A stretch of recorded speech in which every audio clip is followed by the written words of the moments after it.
اور مختلف علاقوں، ذات پات، زبانوں، مذاہب میں تقسیم ہندوستانیوں کو ایک کر کے ایک کرنے میں کوئی کسر باقی نہ چھوڑی، اور حب الوطنی کا جذبہ ہندوستانیوں میں بیدار کیا۔ اب ہم اس کے بعد جو مشقی سرگرمیاں ہیں ان کو یکے بعد دیگرے دیکھتے ہیں۔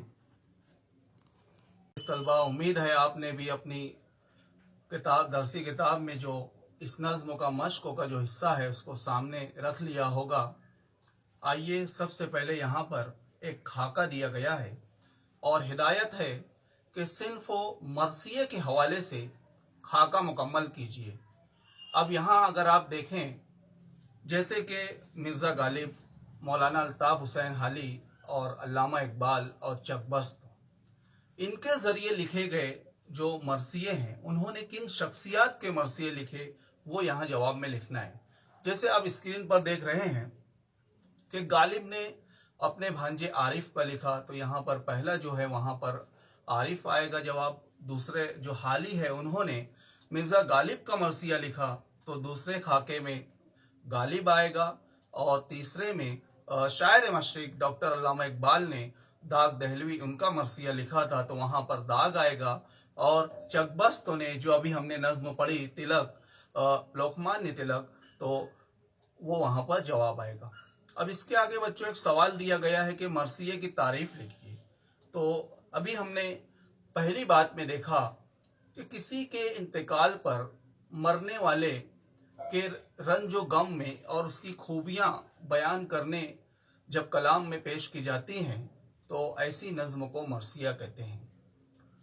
آگے ایک جو سوال دیا گیا ہے کہ بیانات دیے گئے ہیں اور اس کے لیے آپ کو اس نظم سے جو موضوع اس مفہوم والا جو شعر ہے وہ جواب میں لکھنا ہے۔ جیسے کہ پہلا یہاں پر دیا گیا ہے بیان کہ تلک کی موت کی وجہ سے ہر طرف سکوت طاری تھا اور آزادی کا جوش و جذبہ جو تھا وہ سرد ہو چکا ہے، تو اس کے لیے معارکہ سرد ہے سویا ہے وطن کا سردار، تنا شیر کا باقی نہیں سونی ہے کچار، یہ جواب آئے گا۔ اور دوسرا بیان جو یہاں پر ہے کہ وطن کی حفاظت کے لیے تمہارا دبدبہ مشہور تھا اور آزادی کے لیے قدم نہ لڑکھڑائیں یہ پیغام تھا، تو اس کا جو شعر ہے بچوں کہ تھا نگہبان وطن دبدبہ عام تیرا، نہ ڈگی پاؤں قوم کو یہ پیغام تھا تیرا۔ اب تیسرا جو بیان ہے بچوں کہ اب تمہیں یاد کر کے اہل وطن روئیں گے اور دشمن سکون کی نیند سوئیں گے، تو اس مفہوم کا، اس مطلب کا جو شعر ہے وہ جواب میں جو آئے گا، یاد کر کے تجھے مظلوم وطن روئیں گے، بندے رسم جفا چین سے اب سوئیں گے۔ آگے بچوں الفاظ اور ان کے معنی کی مناسب جوڑیاں لگائیے، اس طرح سے دیا گیا ہے۔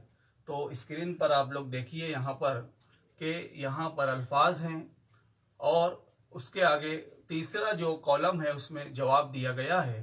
جیسے کہ یہاں تنتنا یعنی دبدبا، ناموس کا جواب رہے گا عزت، اور کوہسار یعنی کہ پہاڑ، دراصل کوہسار پہاڑی سلسلے کو کہتے ہیں، نگہبان یعنی محافظ۔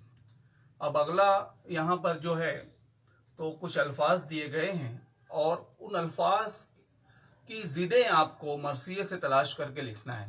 جیسے کہ زیستو، اسکرین پر آپ دیکھیے، زیستو کا موت آئے گا، زیستو یعنی زندگی، اور اس کے بعد تیرگی یعنی کہ یہاں پر جو ظلمت اندھیرا جو ہے اس کا روشنی آئے گا، اور مردنی یعنی اداس ہو جانا، تو مرجھا جانا اس طرح سے، تو اس کا شادابی آئے گا، اور ابدی کا ازلی آئے گا، رفیق یعنی دوست ہوتا ہے تو اس کی ضد رقیب جو ہم لوگ مرثیے سے یہاں پر جواب لکھ رہے ہیں، اور ظالم کا نگہبان یعنی محافظ۔ اور بچوں اس کے بعد دو الفاظ دیے گئے ہیں خبر اور شجر، اس کے ہم صوت الفاظ آپ کو جواب میں لکھنا ہے۔ تو ہم صوت یعنی ہم آواز یعنی کہ ہم قافیہ، جیسے کہ پر، خبر اور شجر، پر اور کر۔ اسی طرح اگر ہم باہر سے دیکھیں اضافی تو لہر، مگر، زہر اور قہر۔ اس کے بعد بچوں ایک شعر دیا گیا ہے اور اس کی تشریح آپ سے پوچھی گئی ہے کہ آخر کا جو شعر ہے آخری بند میں کہ ایک تڑپ آ گئی سوتے ہوئے ارمانوں میں، بجلیاں کون گئی قوم کے ویرانوں میں۔ اب اس کی تشریح، اس کا مفہوم ہمیں لکھنا ہے، تو اس کی تشریح کچھ اس طرح سے رہے گی کہ تلک نے سوئی ہوئی غافل قوم کو بیدار کیا اور انہیں غلامی سے آزادی کی طرف مائل کیا اور اپنے ملک کو انگریزوں سے آزاد کروانے کا جوش و جذبہ جگایا اور اتحاد کا پیغام دیا۔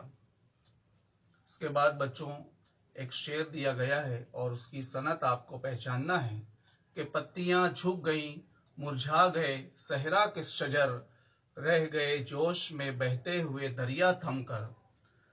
یہاں پر اس شعر میں صنعت مبالغہ یہ صنعت استعمال کی گئی ہے کیونکہ شاعر نے تلک سے محبت عقیدت میں پتیوں کے جھک جانے اور صحرا کے درختوں کے مرجھانے اور دریاؤں کے تھم جانے کا جو ذکر کیا ہے، حقیقت میں یہ ممکن نہیں، اس لیے یہ شعر صنعت مبالغہ کی مثال ہے۔